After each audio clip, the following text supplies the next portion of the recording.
go back to the results right here. So the monolinguals, Worker and T said that they start losing this distinction at like 10 months, and then at 12 months it's like totally gone. So here, I mean, the mean age, the average age for these bilinguals was 12 and a half months, and they're still doing pretty well after the 10-month mark that Worker and T said. So I think, I can't fully answer your question, but I think part of it is this delayed onset of maybe acquiring these different language skills. So they're able to listen to these phonemes for longer, or they're able to recognize them for a longer period that's delayed than their monolingual peers. Does that kind of answer it? Can I ask the question in a slightly different way? Yeah. So, do you think that, so what you've shown is that when you have a child that's bilingual, this loss of the ability to discriminate non-ambient sounds occurs later. So you get a stretching of that window of opportunity. Yeah. So there are, I guess, two ways that could be viewed. And one was hinted at by the first questioner, which was maybe it's just the sheer number of different sounds that you get in the input. Yes. So if you're a monolingual, you only get X number. If you're bilingual, you get more distinctions. So that might be stretching. But it sounded like what you were suggesting was different. It sounded like what you were suggesting was that being a bilingual gives you flexibility for longer. Yeah. Is that? Yeah, that's part of it, and then part of it just might be the whole bilingual delay. Right. Those are related, right? So the delay presumably is because you get a stretching of the time in which your brain is flexible. Mm-hmm. But you don't think it's just the sheer number of different phonemes that are in the input. So the first question said, if you have somebody speaking just English, right? So you have mom speaking English and dad speaking English with a accent, that's it.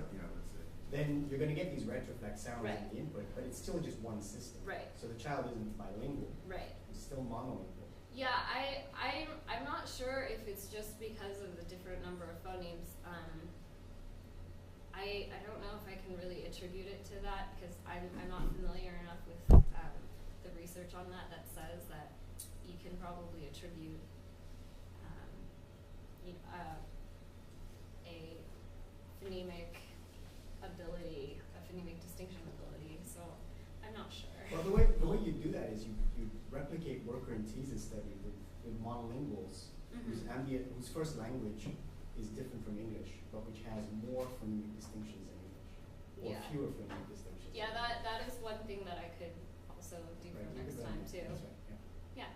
Yeah, in that exact same vein, you can find monolinguals who can speak two dialects of one language, right? Yeah.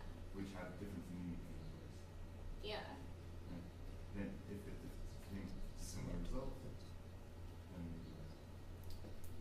yeah, I guess that could kind of be like with Hawaiian Pidgin. Like some people are not, they're on the fence of whether it's like a language or a dialect. So and yeah, but you need dialects which have different phonemic inventories. Right, like Jamaican Paswalo and North American English, right? That's different, right? Well, I mean, okay, the articulation targets are very different. I think that's probably enough.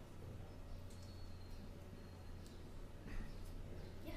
I have a much simpler question, actually. You said gender before. Yes. So you're saying that one of the groups, the monolinguals or the bilinguals, have the gender groups are different.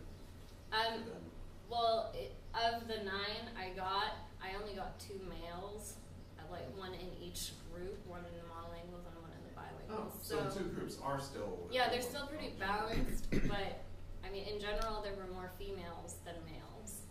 So I'm wondering if possibly, maybe the female infants might have done better because they're females. There could have been a smaller or bigger gap between them because they're all female.